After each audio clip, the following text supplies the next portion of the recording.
सबसे पहले मैं सभी भाई मीडिया बंधुओं का बहुत धन्यवाद करता हूं कि अपना कीमती समय निकाल करके आप जो है ना इस समागम में पहुंचे। आज का जो मुख्य समागम है हमारा श्री गुरुदास महाराज का 649वां जयंती समारोह, भारतीय संविधान के निर्माता बाबा साहेब भीमराव अम्बेडकर की जयंती, मान्यवर साहब काशीराम की जयंती जो बहुजन समाज पार्टी के संस्थापक थे, इन तीन महापुरुषों की जयंती त्रिवेणी का संगम जो है आज ये गुरुदास आश्रम गंगा किनारे मनाया गया संत महापुरुषों की हाजिरी में। और जो महापुरुषों ने समाज के लिए काम किया, उनके संदेश को आगे बढ़ाने के लिए, समाज को अच्छी दिशा देने के लिए, बच्चों को शिक्षित बनने के लिए, नशों का त्याग करने के लिए और भाईचारे का संदेश देने के लिए ये कार्यक्रम जो आज मनाया गया है। तो कार्यक्रम में नहीं पहुंच पाए उनके लिए क्या शुभ विचार हैं, उनको क्या कहेंगे जो हमारे सुन रहे हैं?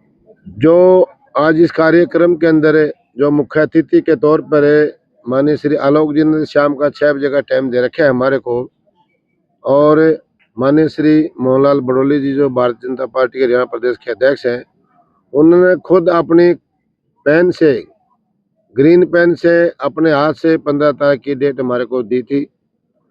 वे हम इस कार्यक्रम में जरूर पहुंचेंगे, संत महापुरुषों का आशीर्वाद लेंगे और मेरा उनसे अति बहुत लगाव प्रेम भी है उनके साथ में।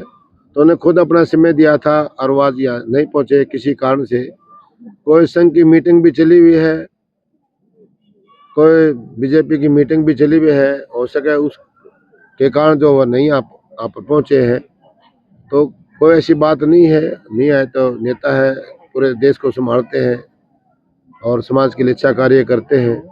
क्या उद्देश्य रहता है इन संगमों का जो आप कराते हैं, कैसा माहौल रहता है? इसका उद्देश्य यह है, हमारा जो महापुरुष है समाज के अंदर, संत श्रोमणी रविदास महाराज जी, भगवान वाल्मीकि जी महाराज, गुरु नानक देव जी महाराज, सतगुरु साहिब कबीर जी महाराज, गीसा चंद जी महाराज, संत पैरियर जी महाराज, संत गाडगे जी महाराज, ज्योतिबा फुले जी, माता सावित्री बाई, माता रमाबाई, मीराबाई और मौजूदा संत हमारे सतगुरु निरंजन दास महाराज जी, डेरा सिंह बल्ला के महान महापुरुष, और मौजूदा संत गद्दी पे विराजमान है महंत श्री देवेंद्र दास महाराज जी, कि संतों ने समय समय पर आकर के समाज के लिए अच्छे कार्य किए हैं और लोगों को नशों से रहित रह करके बात करी, देश के विकास की बात करी, उस परमपिता परमात्मा से जुड़ने की बात करी।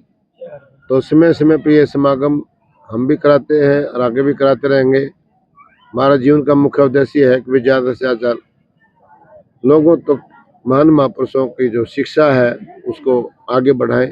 जीवन का मुख्य उद्देश्य हमारा यही रहेगा। आप सभी का यहाँ पहुँचने पे बहुत बहुत धन्यवाद, स्वागत। संतों का इस धराधाम पे आने का एक ही मकसद होता है, जब भी वो इस धराधाम पे आए हैं सतयुग से कलयुग तक, जो उनके भूले भटके जो हंस हैं वो संसार में आके भटक चुके हैं, संत उनको आके भवसागर से पार करते हैं। जो अपने मार्ग से पथ भ्रष्ट हैं, दोबारा उनको उसी मार्ग पर लाने की कोशिश करते हैं। अपने शब्दों के द्वारा, अपने प्रवचनों के द्वारा उनको ज्ञान का रास्ता दिखा के, मार्ग अच्छे मार्ग पर लगा के और भवसागर से पार करने का संतों का ही काम है। संत हमारी आत्मा, हम संतन की दे, रख्या जो चावे राम कोई नहीं मैं रख ले।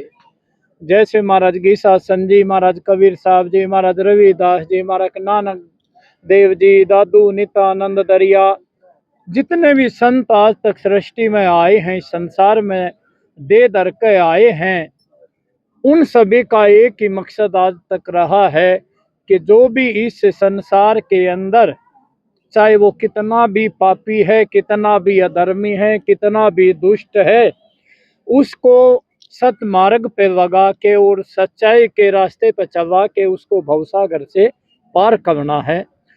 संतों का यही काम था, यही है, यही वो करते रहेंगे। उनका संसार में आने का सिर्फ एक ही मकसद है कि अपने भूले भटके जो अंश है, उनके जो जीव हैं, उनके जो सेवक हैं, उनके वो भक्त हैं, उनको सच्चाई का मार्गदर्शन करना है, वर्षा और भवसागर से पार करना है। इससे ज्यादा हम कुछ नहीं कहेंगे। बोलो साधो सत साहिब सतगुरु गीसा संत बंदी छोड़ महाराज को सत साहिब।